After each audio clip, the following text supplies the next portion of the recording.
Seja muito bem-vindo para mais um encontro com a Palavra. É uma alegria muito grande contar com a sua participação no estudo da Bíblia. Estamos estudando a Epístola de Tiago, que logo concluiremos. Ouça como esse homem santo chamado Tiago escreveu à primeira geração da Igreja de Jesus Cristo. Adúlteros, vocês não sabem que a amizade com o mundo é inimizade com Deus? Quem quer ser amigo do mundo faz-se inimigo de Deus. Ou vocês acham que é sem razão que a Escritura diz que o Espírito que ele fez habitar em nós tem fortes ciúmes? Estas palavras de Tiago estão no capítulo 4. Já vimos que Tiago, irmão de sangue de Jesus, era um homem piedoso e muito prático. Ele se preocupava em aplicar a religião na vida diária. Sua preocupação também era a respeito da origem, a fonte de determinadas questões e não a aparência que elas tinham. Tiago falou sobre a origem, a fonte das forças que podem tanto nos salvar como nos destruir. Parece que este é um dos objetos desta carta. Tiago falou sobre a fonte e a sequência do pecado e da salvação. Depois ele falou sobre a fonte e as forças que envolvem a nossa santificação. O tema principal desta carta escrita pelo irmão de Jesus é santificação. A santificação junto com a fé que acompanha as obras foi a ênfase da sua vida e do seu ministério. Em cada um dos versículos em todos os capítulos, Tiago nos desafia a viver uma vida santa. Você tem de viver aquilo que acredita. O resto não passa de conversa religiosa e ninguém precisa de conversa religiosa. Estão lembrados? Falamos sobre isso na introdução do estudo desta carta.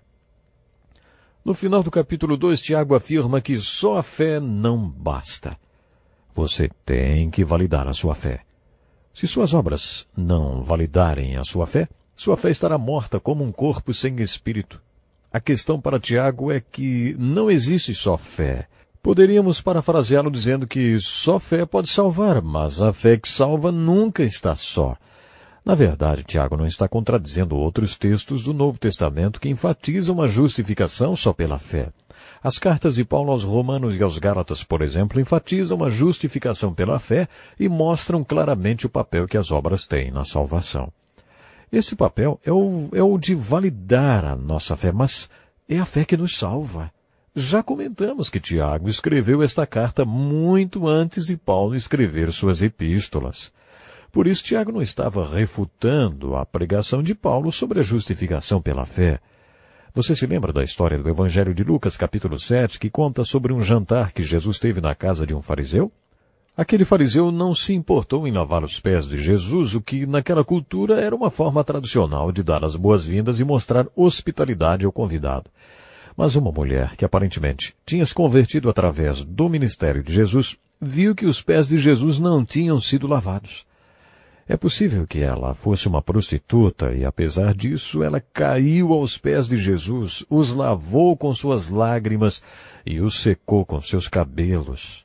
Enquanto isso acontecia, o fariseu ficou ali parado, olhando e pensando se Jesus permitiria aquilo se soubesse que tipo de mulher ela era. Mas Jesus usou a atitude da mulher para ilustrar a fé. Ele disse ao fariseu: 2 homens deviam ao certo credor. Um lhe devia 500 denários e o outro 50. Nenhum dos dois tinha com que lhe pagar, por isso perdoou a dívida a ambos. Qual deles o amará mais? O fariseu: suponho que aquele a quem foi perdoada a dívida maior, não? Ah, você julgou bem, disse Jesus. Jesus quis que ele entendesse o que estava acontecendo ali. O fariseu achava que tinha poucos pecados e, portanto, a seu ver, seu débito era muito baixo. E o perdão que tinha recebido, na verdade, não significava muito para ele. E ele não dedicava tanto amor por Jesus por causa da maneira como via seu pecado. Mas aquela mulher tinha um débito muito grande e quando ela entendeu a dimensão do perdão que tinha recebido, viu que seu débito com Jesus era muito alto e por isso o amava tanto. Jesus concluiu dizendo: portanto, eu lhes digo, os muitos pecados dela lhe foram perdoados, pois ela amou muito. Jesus estava dizendo ao fariseu que ele tinha entendido tudo errado. O fariseu era o verdadeiro pecador ali. Aquela mulher era pecadora, mas salva pela graça e pela fé. Isso fica evidente na demonstração do amor que tem por Jesus. E só para evitar que a mulher ficasse um pouco confusa pelo que ele tinha acabado de dizer quando ela estava indo embora, Jesus se voltou para ela e disse: "Sua fé a salvou. Vá em paz." Com isso, Jesus estava dizendo à mulher: não foi porque você lavou os pés de Jesus com suas lágrimas e os secou com seus cabelos. Foi a sua fé que a salvou. Como você pode ver, a fé sozinha nos salva. Mas a fé que salva nunca está sozinha. A fé autêntica será sempre demonstrada e validada pelas obras que comprovam sua autenticidade. Uma vez ouvi a história de um homem que foi atirado. Ele levou um tiro quando os japoneses invadiram as ilhas Filipinas durante a Segunda Guerra. Ele era o diretor de uma pequena escola administrada por missionários. Quando as tropas japonesas chegaram na porta da escola, os alunos, junto com os professores, estavam no meio de um culto. Um oficial japonês colocou a arma no estômago daquele homem e ali, na frente de todo mundo, exigiu que ele retirasse as bandeiras americana e cristã e que pisasse e cuspisse nelas. O diretor estava tão assustado que não conseguia nem falar. Ele apenas fez que não, com a cabeça. O oficial japonês repetiu a ordem, e como o homem se recusou outra vez, atirou nele, no estômago. Miraculosamente aquele homem sobreviveu, mas viveu num campo de concentração até o final da guerra. Depois que a guerra acabou, esse homem foi entrevistado. Perguntaram a ele o que passou por sua cabeça quando o oficial japonês o ameaçou com a arma e exigiu que ele pisasse e cuspisse nas bandeiras. O filipino respondeu: todo homem passa por um momento na vida em que tem que demonstrar pelas suas ações no que realmente ele acredita. Aquela foi a minha vez de fazer isso. Aquela foi a minha vez de mostrar no que eu acredito. Sabe, esta é a essência da mensagem da Epístola de Tiago. A diferença é que, segundo Tiago, o momento de demonstrar com nossas atitudes no que realmente cremos não acontece apenas uma vez na vida. Você tem a oportunidade de fazê-lo todos os dias. Você está constantemente demonstrando através das suas ações em que acredita. E se você não validar sua fé, então ela é morta. Tiago conclui o capítulo 2 com as seguintes palavras: assim como o corpo sem o espírito está morto, também a fé sem obras é morta. De acordo com Tiago, um corpo sem espírito, que em grego é a mesma palavra que respiração, está morto. Quando a respiração para, o corpo morre. Da mesma forma, quando não há obra, a sua fé é morta. Tiago deixou bem claro que não existe fé sem obras, porque não existe fé morta. Se sua fé é realmente fé, ela só pode estar viva. As obras são parte vital de uma fé viva, assim como a respiração é parte vital de um corpo vivo. Tiago falou sobre as fontes e as sequências do pecado e da salvação, e depois passou a falar sobre as fontes e as forças que envolvem a nossa santificação. A santificação é importante porque é a solução para o pecado que exigiu salvação. A santificação era um tema muito importante para Tiago, e ele escreveu sobre isso nos capítulos 3 e 4. Preste atenção nesse trecho do capítulo 4. Deus se opõe aos orgulhosos, mas concede graça aos humildes. Portanto, submetam-se a Deus, resistam ao diabo, e ele fugirá de vocês. Aproximem-se de Deus, e ele se aproximará de vocês. Pecadores, limpem as mãos, e vocês que têm a mente dividida, purifiquem o coração. Entristeçam-se, lamentem-se e chorem. Troquem o riso por lamento e a alegria por tristeza. Humilhem-se diante do Senhor e Ele os exaltará. Irmãos, não falem mal uns dos outros. Quem fala contra o seu irmão não julga o seu irmão, fala contra a lei e a julga. Quando você julga a lei, não a está cumprindo, mas está se colocando como juiz. Há apenas um legislador e juiz, aquele que pode salvar e destruir. Mas quem é você para julgar o seu próximo? Este trecho da carta de Tiago é repleto de aplicações para a nossa vida. Observe como ele nos fala, para nos submetermos a Deus. Se você quiser entender a chave para a santificação, que é a solução para sequências e seduções sutis do pecado, submeta-se a Deus. A submissão a Deus é a sua defesa espiritual. A seguir, Tiago descreveu sua estratégia de defesa espiritual. Ele diz, resistam ao diabo e ele fugirá de vocês. Aproximem-se de Deus e ele se aproximará de vocês. Tem um peso de papel feito de pedra que traz escrito de um lado assim, se você não está tão perto de Deus como deveria estar? E aí, quando viramos a pedra de cabeça para baixo, lemos a pergunta, quem foi que saiu do lugar? Deus não saiu do lugar. Você saiu. Se foi isso que aconteceu com você, então, aproxime-se de Deus e Ele se aproximará de você. Com este ensinamento, Tiago está mais uma vez concordando com o ensino de seu irmão Jesus. Jesus ensinou uma parábola do filho pródigo que ilustra Deus e o amor dele através da figura do pai correndo ao encontro do filho. Enquanto o filho estava em outro país, o pai deixou que o filho experimentasse as terríveis consequências das suas escolhas pecaminosas. Mas depois que o filho tomou o primeiro passo em direção à casa de seu pai, o velho homem, correndo em direção ao jovem, o recebeu como filho. Essa história ilustra o amor de Deus. Era humilhante para aquele pai sair correndo daquele jeito, imaginem. Mas foi assim que Jesus ilustrou o amor de Deus por um pródigo, quando ele resolve voltar para o seu pai. Por isso o ensino de Tiago se assemelha ao ensino de Jesus. Aproximem-se de Deus. Neste capítulo, Tiago escreveu, pecadores, limpem as mãos, e vocês que têm a mente dividida, purifiquem o coração. Tiago, mais uma vez, concorda com a mensagem de Jesus. Isso acontece várias vezes em sua carta. Jesus falou, bem-aventurados os puros de coração.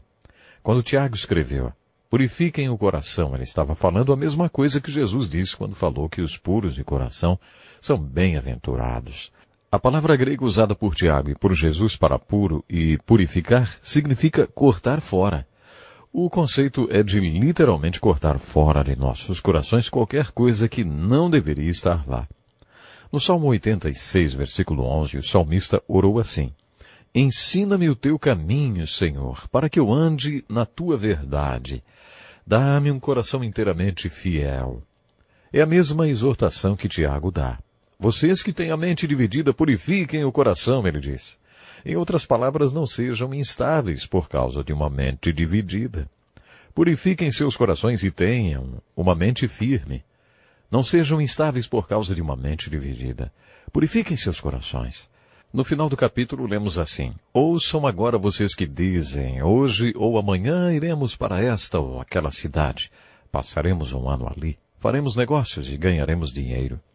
Como você sabe o que vai acontecer amanhã? Afinal de contas, do que consiste sua vida? Ela é como fumaça que com um sopro passa. Então tudo que você diz deveria ser precedido de, se Deus quiser, estaremos vivos e faremos isso ou aquilo. Não podemos ser orgulhosos e planejar nosso futuro com tanta confiança. Esse tipo de orgulho é errado. Tenho certeza que você concorda comigo. Deixe-me apenas lembrá-lo que quem sabe que deve fazer o bem e não o faz, comete pecado. Tiago, Pedro e João eram muito pé no chão, muito práticos, vamos dizer. Você se lembra como foi o encontro de alguns apóstolos com Jesus relatado no primeiro capítulo do Evangelho de João? Eles eram discípulos de João Batista, que lhes dissera que deveriam seguir a Jesus. E eles fizeram exatamente isso. Jesus ia passando e eles o seguiram. Foi então que Jesus se virou e perguntou, o que vocês querem? Eles responderam com outra pergunta, Rabi, onde estás hospedado? Jesus respondeu, venham e verão. Lemos que eles foram, viram onde Jesus vivia. Aqueles homens eram muito práticos e preocupados como viver a vida. Eles estavam interessados na aplicação do ensinamento de Jesus. No capítulo 4 desta carta percebemos que Tiago desencorajou planos de longo prazo. Sabe, eu preciso admitir, tem que haver um equilíbrio. Uma vez eu tive que enfrentar um grupo inteiro de líderes e dizer para eles que aquele era o meu jeito de trabalhar, sem muitos planos estratégicos. Era daquele jeito que eu trabalhava com Deus e Deus trabalhava comigo. No outro dia de manhã li um texto de Provérbios que dizia que o homem tolo não tem planos e ainda se gaba disso. Só então percebi que não ter uma estratégia ou um plano não é necessariamente uma virtude. Mas Tiago está dizendo que ninguém pode planejar o futuro com tanta precisão. Você não sabe se não será hoje que o Senhor vai levá-lo para casa? Como você se sentiria planejando coisas para daqui a 15 anos se o Senhor voltar amanhã, hein? Você não se sentiria ridículo com seu plano de 15 anos? Essa exortação de Tiago me faz lembrar que nós estamos nas mãos de Deus. Nosso tempo está nas mãos de Deus. Tudo que nos diz respeito está nas mãos de Deus. Devemos estar sempre conscientes de que se Ele não nos der graça, saúde e vida no ano que vem, nós não faremos nada.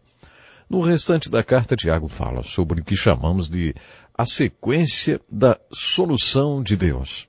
Tiago, assim como os outros apóstolos, aborda a questão da segunda vinda de Cristo, dizendo que ela era a solução final para todos os problemas da terra. Portanto, irmãos, sejam pacientes até a vinda do Senhor. Vejam como o agricultor aguarda que a terra produza a preciosa colheita e como espera com paciência até virem as chuvas do outono e da primavera. Sejam também pacientes e fortaleçam o seu coração, pois a vinda do Senhor está próxima. Irmãos, não se queixem uns dos outros, para que não sejam julgados. O juiz está às portas. Irmãos, tenham os profetas que falaram em nome do Senhor como exemplo de paciência diante do sofrimento. Como vocês sabem, nós consideramos felizes aqueles que mostraram perseverança. Vocês ouviram falar sobre a perseverança de Jó e viram o fim que o Senhor lhe proporcionou. O Senhor é cheio de compaixão e misericórdia. Os profetas do Velho Testamento e os autores do Novo Testamento todos enfatizaram a segunda vinda de Jesus Cristo, porque através de visão profética, viam que ele trará a consumação da história humana e consertará tudo o que está errado no mundo. Tiago tem exortações muito práticas em toda a carta. Irmãos, não se queixem uns dos outros, para que não sejam julgados. O juiz já está às portas. Sempre que os profetas ou os autores do Novo Testamento mencionam a segunda vinda de Cristo, acrescentam uma aplicação prática. Afinal, que tipo de pessoa você deve ser diante da vinda de Jesus Cristo? Uma das exortações de Tiago é que você seja uma pessoa que não reclame dos outros. Minha mulher segue esse conselho. Ela não falaria mal nem de Adolf Hitler. Se você comentar alguma coisa sobre Adolf Hitler com ela, ela dirá, mas se não fosse por ele, hoje não teríamos a Volkswagen. Ela sempre busca uma coisa boa para falar da pessoa. Quando se converteu, ela fez um voto com Deus que se não pudesse falar bem de alguém, então não falaria nada sobre a pessoa. Sabe, acho que Tiago ia gostar de ter a minha mulher na sua congregação. Ela não fala mal de ninguém. No final de sua epístola, Tiago faz uma exortação referente à vida do corpo, à igreja. Ele exorta para que um membro do corpo ministre para outro membro do corpo. Esse tipo de vida do corpo é ensinado em várias passagens do Novo Testamento. Todos os dons do Espírito destinam-se à edificação e cuidado do corpo da igreja. Se Deus me deu um dom, foi para que eu pudesse abençoar e edificar outros irmãos. No final do capítulo 5, versículo 16, Tiago traz mais uma exortação muito prática. Confessem os seus pecados uns aos outros e orem uns pelos outros para serem curados. A oração de um justo é poderosa e eficaz. Sabe, eu gosto muito deste versículo porque ele sugere que dois irmãos sejam sinceros um com o outro. Tiago não está dizendo para você procurar seu irmão e dizer, sabe, tenho observado que você tem cometido esse e esse pecado. Não é isso que Tiago está dizendo. Ele está falando para você confessar os seus pecados para o seu irmão, porque se você fizer isso, se estiver doente, seu irmão se sentirá no dever de orar por você. E se ele confessar os pecados dele para você, você se sentirá no dever de orar por ele. O resultado é que os dois receberão cura espiritual e suas orações serão tão honestas que terão um efeito maior. Por que então tentamos enganar uns aos outros quando estamos juntos? Você já reparou nisso? Quando encontramos outro crente, perguntamos, oi, como vai? Tudo bem? E ele responde, tudo às 1000 maravilhas, meu irmão. Mais tarde você acaba descobrindo que aquela pessoa estava passando por um dos piores dias de sua vida, mas não queria que você soubesse. Tiago era muito prático e diz que haverá momentos em que alguém na sua comunidade espiritual vai lhe perguntar: está tudo bem com você? Se você confiar nela, sabendo que ela não vai espalhar para toda a igreja que você contou, então você deve compartilhar com ela como você se sente e como estão as coisas com você. Essa pessoa se sentirá tocada ao orar por você. Tenho feito isso e às vezes as pessoas ficam assustadas porque acham que pastores não passam por problemas, mas acabam orando por mim. E isso é o que vale. Tiago está nos exortando a tirarmos nossas máscaras. Não precisamos tentar parecer uma coisa que realmente não somos. No último capítulo, Tiago falou sobre cura e que ela deve acontecer enquanto o corpo de Cristo está reunido. Isso precisa ser dito nas igrejas em alto e bom som. Eu creio na cura pela fé. Creio que Deus cura. Mas preste bem atenção no que vou falar. Eu não acho que Deus cure sempre, mas creio que Ele sempre pode curar e que realmente cura. Em que circunstâncias Deus cura? A Bíblia não dá exemplos de ministros que tenham um ministério de cura tão poderoso que acabaram ficando famosos e ricos por causa dele. O que encontramos na Bíblia é o seguinte: entre vós, há alguém que está doente, que ele mande chamar os presbíteros da igreja para que estes orem sobre ele e o unjam com óleo em nome do Senhor. A pessoa que está doente deve ter fé suficiente para chamar os presbíteros ou líderes da igreja, que também devem ter fé suficiente quando forem chamados. A orientação é para que quando chegarem coloquem as mãos sobre a pessoa doente e a unjam com óleo. De acordo com Tiago, não é o óleo que cura a pessoa, mas a oração da fé. É interessante observar que a palavra óleo é a mesma usada para óleo medicinal. Portanto, poderíamos dizer: apliquem os remédios e orem. Tiago continua dizendo que se a pessoa doente tiver cometido pecado, seus pecados devem ser confessados e ela deve crer que foi perdoada. Às vezes, a culpa de pecados não confessados é parte muito crítica da doença. Esta passagem de Tiago sobre cura é muito importante. Ela nos fala que o Cristo vivo e ressurreto quer que a cura aconteça dentro da igreja. É isso que o capítulo 5 de Tiago nos diz, que a cura é ordenada para acontecer no contexto da igreja local. Todos nós, líderes da igreja, devemos ter fé suficiente para praticar o ministério de cura, de acordo com a instrução clara de Tiago, para curar as ovelhas do grande pastor que as confiou aos nossos cuidados. Existem muitos outros princípios muito práticos nesta carta de Tiago. Leia, estude-a e peça a Deus que ela seja aplicada na sua vida e na vida da sua igreja. Deus lhe abençoe e até o próximo programa.